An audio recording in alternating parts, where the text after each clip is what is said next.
Hello, welcome to Graduate Guru. We are starting with a new session, and in this session we will be seeing definite integration as a chapter. Now definite integration में we have already seen कि ये based on integration part है, बस यहाँ पे खाली क्या है, limits को apply करना है, that is lower limit होता है and upper limit होता है. So now let us start with the basic condition. यहाँ पे दिया, we know that if f of x is a continuous function of x, then there exists a function phi of x such that phi dash of x is equal to f of x. In this case, phi of x is an integral of f of x with respect to x, and we denote it by integration of f of x dx is equal to phi of x plus c. Now, if we restrict the domain of f of x to bracket a comma b, bracket close, then the difference of phi of b minus phi of a is called definite integral of f of x with respect to x on the interval square bracket में a comma b, and is denoted by integration of a to b f of x dx. Thus, integration of a to b f of x dx is equal to phi of b minus phi of a.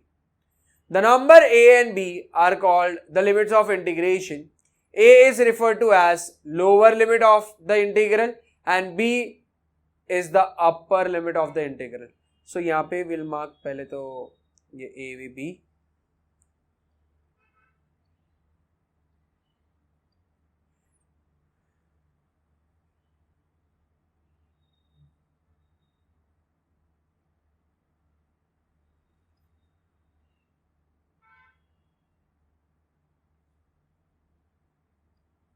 So ये हो गया वो part.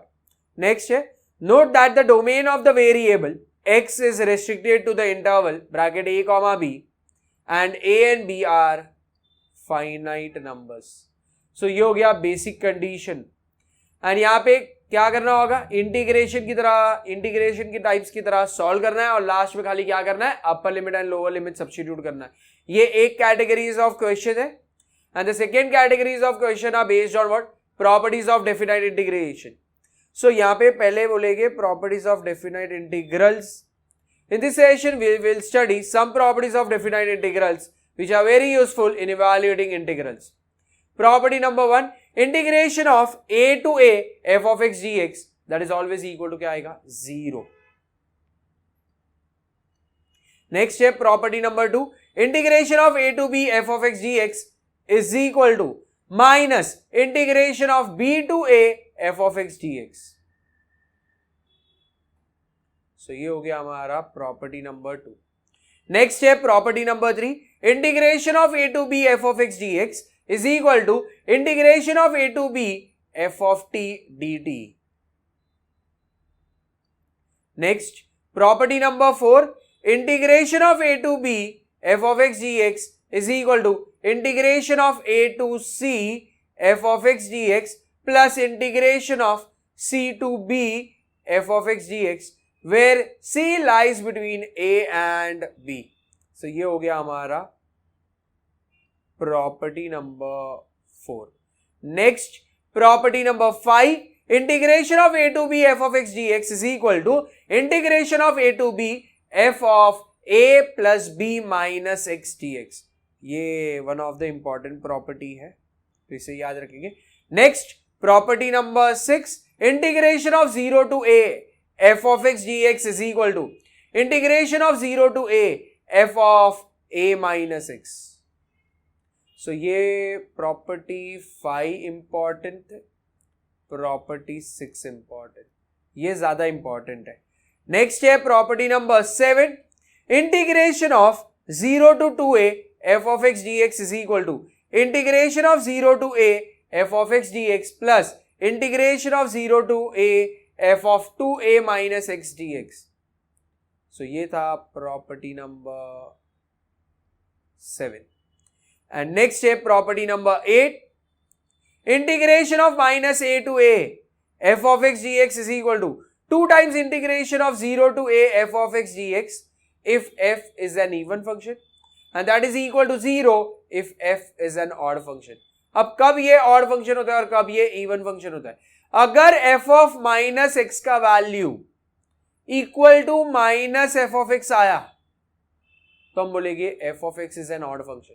And अगर f of minus x का value is equal to f of x आया तो ये बन जाएगा f of x is an even function. Even function है तो ये उसका आंसर आ जाएगा, एंड ऑड फंक्शन है तो 0 is the answer part for it. So ये हो गया हमारे properties of definite integration. And इधर एक और चीज याद रखना है, एक इंपॉर्टेंट नोट है कि whenever we do substitution don't forget to change the limit of integration. बस ये एक रूल को याद रखना है whenever it is a question which is based on what, definite integration. So now यहाँ पे जितना भी बेसिक कॉन्सेप्ट पार्ट था वो हो गया, बट एक और चीज मुझे समझाना है। Now if you see over here this as the condition कि यहाँ पे दिख रहा है x प्लस 4, इधर भी x प्लस 4 है और इधर 7 माइनस एक्स है, और यहाँ पे 0 to 3 दिख रहा है। सो 0 to a जैसा है तो वो क्या था, a माइनस एक्स था। सो a मतलब क्या आएगा 3 माइनस एक्स प्लस 4। सो 3 प्लस 4 तो 7 हो जाएगा, 7 माइनस एक्स हो जाएगा। सो ये x प्लस 4 क्या बन जाएगा, 7 माइनस एक्स। तो यहाँ पे मुझे दिख रहा है 7 माइनस एक्स, तो इसको बोलेंगे this type of condition is called as what, triangle format. एंड जब भी ट्राइंगल फॉर्मेट है एंड अगर 0 to a अगर मेरा लिमिट है तो मेरा आंसर हमेशा क्या आएगा, a/2। एंड अगर ट्राइंगल फॉर्मेट है एंड अगर मेरा limit is a to b then my answer is always equal to b minus a/2।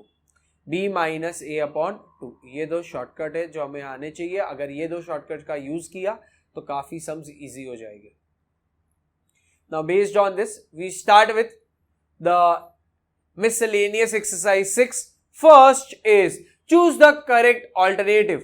First one, integration of minus 9 to 9 x cube upon 4 minus x square dx is equal to option A 0, option B 3, option C 9, option D minus 9. So यहाँ पे मुझे इतना समझ में आ रहा है f of x का value जो है वो है x cube upon 4 minus x square। अब यहां पे आएगा सिंस माइनस 9 to 9 है तो ये इवन ऑड फंक्शन चेक करना होगा। And for even odd function हमें क्या करना होगा, जहां पे भी x है f ऑफ x में वहां पे माइनस एक्स आ जाएगा। सो माइनस एक्स का क्या आएगा, cube upon 4 minus bracket minus x का क्या आएगा, स्क्वायर। एंड माइनस एक्स का cube will always be what, minus x cube. ये 4 आया इधर माइनस साइड, माइनस एक्स का स्क्वायर तो ये एक्स स्क्वायर हो जाएगा। अच्छा ये एक्स स्क्वायर हुआ, बाहर माइनस है तो माइनस एक्स स्क्वायर हो गया। सो अगर ये ध्यान से देखे तो minus x cube upon 4 minus x square है। अगर माइनस साइन को कंसिडर ना करे तो ये दिख रहा है हमें x cube upon 4 minus x square, and ये बन जाएगा minus f of x. So F of minus x जो है दैट इज इक्वल टू क्या मिला, minus f of x. And since ये माइनस आया तो वी से it is an odd function है। ऑड फंक्शन अगर होता है तो उसका इंटीग्रेशन का answer is always what, 0। So option A ये करेक्ट है। Now we move on to the next part, that is second question. Integration of -2 से लेके 3 dx upon x plus 5 is equal to, अच्छा यही क्वेश्चन को मैं ऐसे भी लिख सकता हूं, इंटीग्रेशन ऑफ -2 से लेके 3 आएगा, 1 अपॉन x प्लस 5 आ जाएगा और dx अलग से लिखेंगे। सो इसका आंसर होता है, क्योंकि ये इंटीग्रेशन ऑफ 1 अपॉन एक्स है तो इसका आंसर क्या आएगा, log of mod of x आ जाएगा। मतलब लॉग ऑफ मॉड ऑफ क्या आएगा, x प्लस 5, इधर आएगा -2 और यहां पे आ जाएगा 3।